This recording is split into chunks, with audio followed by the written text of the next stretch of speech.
عليكم. اليوم جبنا لكم واحد الوصفه مجربه وفعاله باذن الله للسعال والحساسيه اللي عنده الحساسيه. هاد الوصفه كتكون واحد العناصر اللي موجودين في اي بيت واللي يمكن لكم تلقاوها عند العطار. كتكون من الزعتر، من الخزامه، السانوج او الحبه السوداء، الحبه الرشاد، الحلبه والثومه والقرنفل. كيخصنا ملعقه ديال الزعتر. كنوضعوا كل هاد العناصر في واحد زجاجه او قنينه زجاجيه. كيخصنا ايضا ملعقه ديال الخزامه، ملعقه كبيره ديال الخزامه. كيخصنا ملعقه صغيره من السانوج او الحبه السوداء. هادشي تقدروا تلقاوها البنات في عند العطار، ولا تقدروا تلقاوه في اي بيت كيكون موجود هاد العناصر. كيخصنا حب رشاد، ملعقه صغيره. كيخصنا الحلبه حتى هي ملعقه صغيره. يعني دابا غادي نعاودو نديرو واحد شنو درنا في هاد القرعه. عندنا واحد الملعقه، عقلو مزيان، ملعقه كبيره ديال الزعتر، ملعقه كبيره ديال الخزامه، ملعقه صغيره ديال السانوج او الحبه السوداء، وملعقه صغيره ديال الحب رشاد، زائد ملعقه صغيره ديال الحلبه. دابا نوريكم الطريقه باش ديروا هاد الثومه. هنا كنشدو هاد الكوردون ولا هاد العود، كنبقاو نتقبو به هاد الثومه. كنتقبوها مزيان هكا هكا هكا.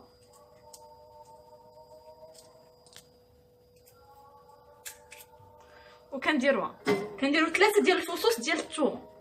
كنديروها بنفس الطريقه، كنتقبو بهذا العود هذا باش تسهل حتى في الطياب ديالها.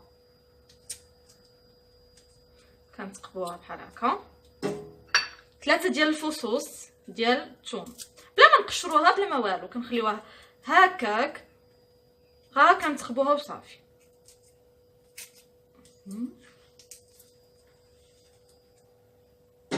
وكنزيدوا عليها هاد القرنفل، غير 3 الحبات. 3 الحبات، ها هي الحبه الاولى، العود الثاني والعود الثالث. 3 العويدات صافي. هادشي كامل كنزيدوا عليه تناخذ واحد الكاس ديال العنبه، كنعمروه بالزيت. كنزيدوا عليه 2 كيسان ديال العنبه، 2 كيسان ديال زيت العنبه. كنعمروها بحال هكا، زيت الزيتون بيان سور.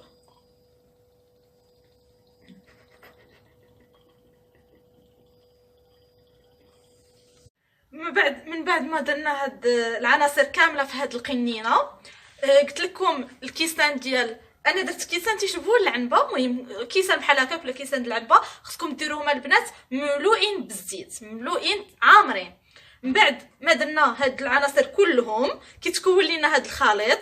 هاد القنينه غادي نوضعوها في واحد الكاسرول اللي درناها ديجا في الماء كيغلي، او باش نديروها عن طريقه البان ماغي او حمام مريم. كنديروها هنا، كنتسناوها تتغلي مزيان. هادشي يقدر ياخذ لينا شويه د الوقت. نبقاو نحركو بهاد الملعقه الخشبيه بحال هكا.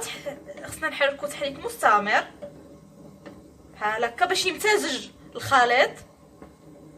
نبقاو نحركو نحركو نحركو، خص يمتزجوا لينا كاع هاد العناصر اللي درنا بحال هكا. من بعد ما بقينا لمده تقريبا نصف ساعه وحنا مستمرين في التحريك، كنحركو من حين الى اخر، ماشي نصف ساعه كلها وحنا كنحركو.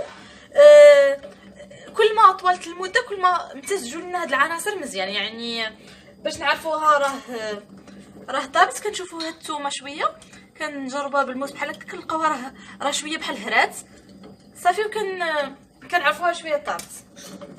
من بعد ما خلينا هاد القنينه في الماء اللي قلت لكم لمده نصف ساعه، كنطفيو عليها. كتبقى في هاد الكاسرول، كنخليوها نيت في البان ماغي حتى تتبرد، وعاد من بعد كنصفيوها. من بعد ما نخليوها تبرد وعندكم انها منين تخليوها تبرد في لو بان ماري ديروا ليها غلقته ولا شي حاجه، خليوها بحال هكاك باش ما يطلعش الماء ويتبخر لينا، خليوها مفتوحه. انا باش نزرب الفيديو حتى خصها تبرد نيش مزيان باش يمتزجوا دوك العناصر مزيان اكثر فاكثر. باش نزرب كنا ديجا عندنا هاد القرعه اللي وجدنا فيها نفس العناصر، واللي كانت اول تجربه لينا تجربات في ماما، كان فيها واحد السعال مزمن كما قلت لكم. كنا ديجا مجربين هادي وكانت اول تجربه لينا. ففضل الله وفضل واحد الخاله ديالي اللي وراتنا هاد الطريقه، ماما ما بقاتش كتكحب ونقص منها هذاك السعال لواحد الدرجه ما تصورش. وماشي غير هي، بزاف كانوا مريضين بالرابو كانوا كيكحوا ما عارفين تتقجهم ديك الكحه. بفضل الله وفضل هاد الوصفه شكروها لنا بزاف. دونك نقول لكم الطريقه ديال الاستعمال ديالها. منين كنشربوها في الليل ملعقه واحده، يعني كنخليوها في قرعتك اللي صايبناها فيها، كنخليوها حتى تنبغيو نشربوها. كنصفي واحد المقدار ديال ملعقه حتى الملعقه ونصف ملعقتين. علاش كنشربوا ملعقه كبيره في الليل، وداكشي اللي ما تبقى لينا كندهنوا به شويه العنق ديالنا والاضلاع ديالنا والصدر ديالنا. من بعد منين كندهنوا داكشي كناخذ واحد المنديل اللي يكون شويه سخون كنديروه علينا وكنتغطاو. ومن الافضل منين نشربوا هادشي يكون في الليل وما نشربوش موراه لا ماء لا حتى حاجه. من بعد ما درنا المنديل من الافضل اننا نديرو بالموازاه معاه ناخذوا غير واحد القنينه ديال جافيل تكون خاويه غسلناها مزيان، وهذا نديرو الربع ديالها او النصف ديالها بالماء الطيب ونشدو دوك البلايص فين دهنا ونديروها عليهم. من الافضل ان بلا ما ندير دوك السخانات ديال الضو اللي كيتعمروا هذا، حيت يقدروا يتقبوا لينا وتيشكل واحد الخطر علينا. ومن الافضل من يكون فينا السعال نجتنبوا كل مشتقات الحليب والحلويات، اكل اللحوم ايضا نجتنبوه. اذا بهكا غادي نكونوا سالينا الفيديو ديالنا. نتمنى يكون عجبكم ونتمنى تكونوا استفدتوا منه اكثر. جربوه وردوا عليا في لي كومونتير لتحت، وما تنساوش ديروا ابوني وجيم لهاد لا فيديو باش تشجعونا اننا نديروا دوطخ فيديو. في انتظار فيديو جديد. نتمنى لكم الشفاء العاجل والى اللقاء، وبارطاجيو هاد الفيديو باش تعم المنفعه